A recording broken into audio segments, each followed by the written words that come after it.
Hi guys! Welcome to my vlog. Ngayon na lang ulit nakapag-vlog. Kasi naman, panapanahon lang yung sipag dati sa pag-vlog. At syempre kasi yung pag-i-edit, hindi naman kasi ganun kadali mag-edit. Kaya minsan nakakatama din. And hopefully ngayon, sana magtuloy-tuloy na yung pag-vlog ko ulit. Para naman kahit papano is may magkaroon ako ng libangan habang wala akong work or for halimbawa day off ko kami ng daddy at may share ko din sa inyo yung mga happenings na nangyayari sa amin dito sa Canada. Halos isang buwan na simula nung makadating kami dito sa St. John, Newfoundland, Labrador, and dahil naman sa day off ko at wala akong ginagawa, kaya naman naisipan kong magkaroon ng simpleng house tour dito sa aming munting tirahan dito sa St. John, Newfoundland, Labrador, Canada. Kaya, for today's video, sa mga interesadong makita kung saan kami ng daddy na mamalagi, samahan nyo kami at panoorin nyo ang video ito para naman makita nyo yung magkaroon kayo ng glimpse kung anong buhay namin dito sa Canada. Kaya tara na, simulan na natin. Simulan na natin yung pag-house tour sa bahay namin. Ito nga pala ang aming bahay dito sa downtown. Ayan, may small mailbox kami dito. Ang cute niya. Ayan. Medyo makapal ngayon yung snow. Pasukin na natin. Ito yung pinaka main door namin.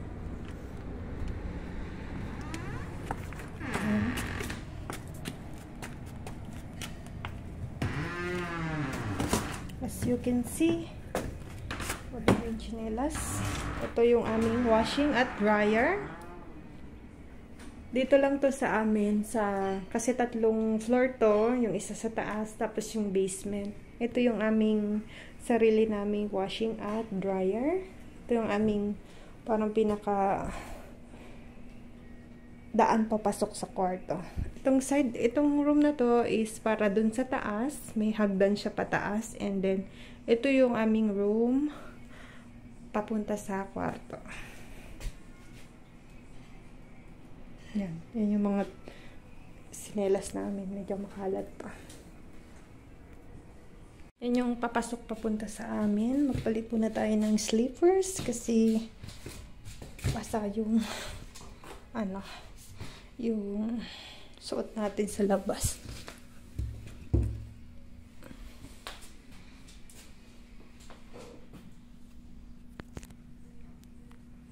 Yan yung pinaka main door namin. Yan yung pinaka welcome door namin. Yan. Yung pinaka hallway namin papasok. Siyempre may pasalamin. Hi! Messy po ang buhok natin. Tapos may pa-painting.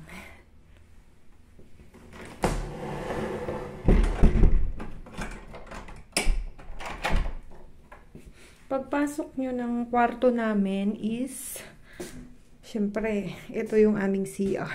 Ayan.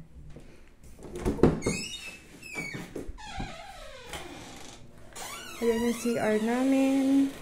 Meron kaming rugs dyan sa baba kasi minsan may nababasa. Ayan. Yun yung aming CR. Siyempre may pa-painting din. And ito yung aming bathtub shower. Ayan. Shower. Ayan. May bathtub.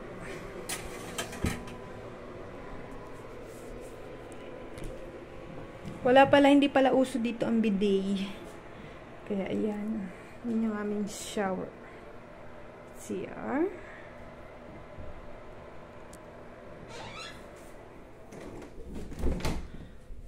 After naman ng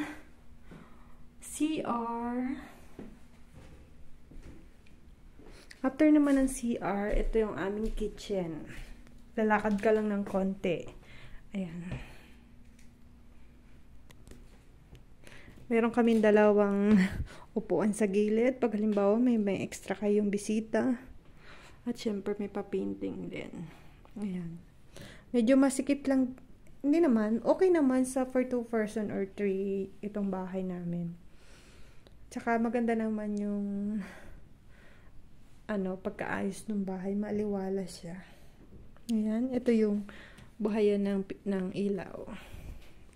Tapos ito, yung bagong deliver namin na oven at electric stove. May kasama na siyang oven sa baba. Newly arrived lang to. Last, maybe 2 days ago. Dinala to. And then, ito yung aming dining table. Hindi naman dining table. Kitchen. Ito yung kainan namin. Wala nga pala kaming dining. Ayan. May mga food kami sa ibabaw. Pang kape-kape, tinapay, ayan. May palaman. Tapos ito yung aming sink. Ayan. May mga cabinet din kami. Ayan. Aso, ang mga laman lang niya is kaldero. Diyan namin nilagay yung kaldero para naman hindi siya visible.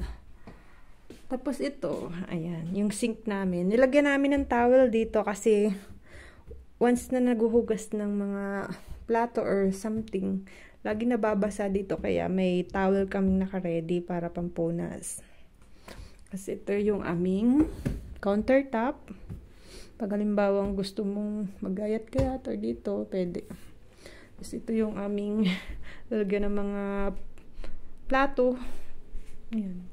Di pa kami nakabili ng panapin dito, kaya tissue na lang muna.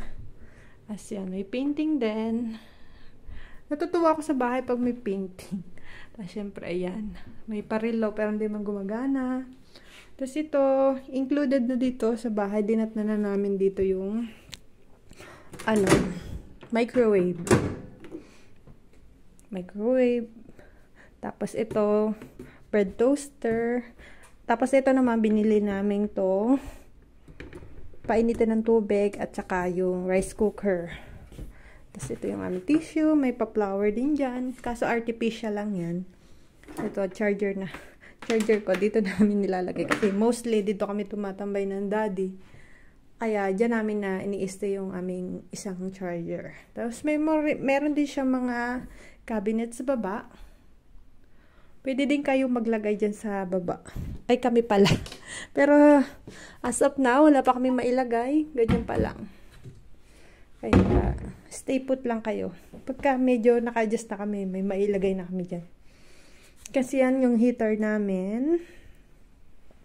Tapos ito yung aming window. Hindi na kami nagkortina para yung sunset is, or kita mo yung liwanag. Halimbawa dito kayo tumatambay. At yan yung backyard nung basement namin. May snow. Nag-snow siya. Ayan, yan yung view namin pag halimbawa nandito kami sa kusina. Ayan. Yan yung backyard nila sa baba. Medyo makapal ngayon ng snow. And then, syempre sa gilid, yung mga box saka yung basura namin. Wala pa kaming basuran kasi hindi pa kami nakabili. And then, ito yung rep. Ito yung aming rep. Wala pa masyadong laman. Nag-stock lang kami ng konti para hindi na kami bili ng bili. And then, ayan, wala pa talaga as in kalaman-laman.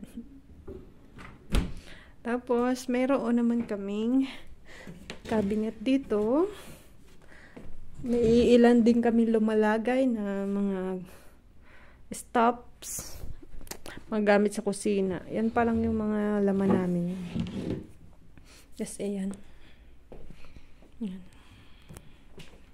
Yan yung kabuuan ng aming ng aming kitchen. Ayan. As you can see, apakaganda naman ng ambience niya. Pag nagluluto pala kami, is wala pala kaming exhaust fan, kaya ang tendency, binubuksan namin yung yung bintana. Tapos naman, pagbaliktad yun naman, tabi ng aming electric stove. Andito yung hallway naman papunta sa room. Directly siya towards sa aming kwarto. Pero bago kayo pumunta sa aming kwarto, dito muna yung sa kabilang sa ka-roommate namin. Yan yung bagong lagay lang yung doorknob na may lock. Kasi no before wala siyang lock na disusi. Yan yung room nung kabilang kwarto namin. Dadating siya mamaya. Kaya yan. Nag-room tour na ako habang kami pa lang. Ayan. May ano na siya, may set na siya ng ng curtain. Maganda din yung view niya dito. Ayan, pakita ko sa inyo. Kita din yung backyard, tsaka yung kapitbahay. Ayan. Binuksan ko yung bintana. Para medyo maliwalas naman. Hindi siya yung cortina para hindi naman siya sobrang kulog. Kasi mamaya dadating na naman yung kasama namin dito. Ayan. Sara ko na. And then, sa tabi naman yan is, ayan, yung mga tsinelas namin at sapatos. Hindi pa kami nakabili ng shoe rack, kaya dyan, pansamantala dyan na muna yung mga shoes namin. Pagpasok naman is ito. Yan naman yung aming room. Pagpasok nyo ng aming room, syempre, yan ang aming bed. Yan ang aming bed. Tapos may mga artificial flowers kami dito. Dinatnan na namin yan dito. Yan yung aming pinaka-bed. Tapos syempre, ito. Yan. Yan yung aming wall. Mayroon din kaming painting dyan. At syempre, ito yung nabili kong flower na gustong-gusto ko. Bali, isang lang siya, tangkay. Meron kaming base na maliit. Tapos tinusok ko lang siya para syempre, magkaroon ng maganda tingnan. Tapos dinisplay ko lang siya dyan. And then, andyan sa gilid, nandun yung tubala namin. Tapos ito yung mga jacket ko. This side naman yung mga palamig ko. Medyo makalat pa. Tsaka yung ibang stuff namin at mga maleta. Ayan. Tapos yan. Ito yung aming bed. At syempre ito, yung picture namin sa Taiwan, nung nakadisplay sa room din namin, tsaka yung si Mama Mary, dinala ko na lang dito and then dinisplay ko na lang din kasi sayang. And then ayan, also this one. Ang dami namin lampshades, totoo lang. Ito din ang aming photos. May mga books din dyan, pwede magbasa ka. So, yun ang pinaka-dream ko na gusto kong matutunan, yung makahilig ako magbasa. Pero hindi ko nakasanayan. Meron kami dyang tripod. Pag halimbawang gusto namin mag-picture or kung anong gawin video. Tapos may pa-painting din kami dyan. And then, ayan. Ito yung aming window. Wala pa kaming kortina, guys, kasi pinapakabitan pa namin. Buksan natin ang ilaw para ayan. Yan yung pinaka namin. Meron kami ditong upuan pag gusto namin tumambay dito ng asawa ko. Kape-kape or kwentuhan. Ayan. May na rin dyan. Trophy low. Sa susunod baka may kortina na yan. Tapos may mga halaman din. Tapos dito naman sa side na to, marami ding stop. Nandyan yung iba namin maleta kasi hindi kasya dun sa side. And then, ayan, wala pa rin kaming nabibili dito kaya madami pang lumalagay. At syempre, yan yung aming mirror at saka, ayan, dala ko pa rin yung orsa na yan galing Taiwan. And then, ito yung aming cabinet. Ayan. Buti naman, ayan yung side and daddy naman, yung mga jacket. Pasensya na, medyo magulo. Tapos, ayan. Yan yung akin, kay daddy. Pasensya na po, sobrang magulo. Tapos, dito naman sa baba, yung mga medyas, brief ng daddy. Tapos, sa akin naman, mga medyas, Yan lang yung kabuuan ng aming room tour. Yan. Yung ganun lang ka-simple yung bahay namin. And that's it, guys. Yun lang yung aking simpleng house tour. Sariling sikap lang tayong mag-video kasi wala pa tayong videographer. Wala yung daddy, umalis kasi may inaasikaso. Kaya naman, ako na lang yung nagsariling sikap na mag-video sa sarili ko, mag-house tour. Para naman ma-share ko sa inyo kung anong hitsura or anong kalalagayan ng tinitirhan namin dito sa Canada.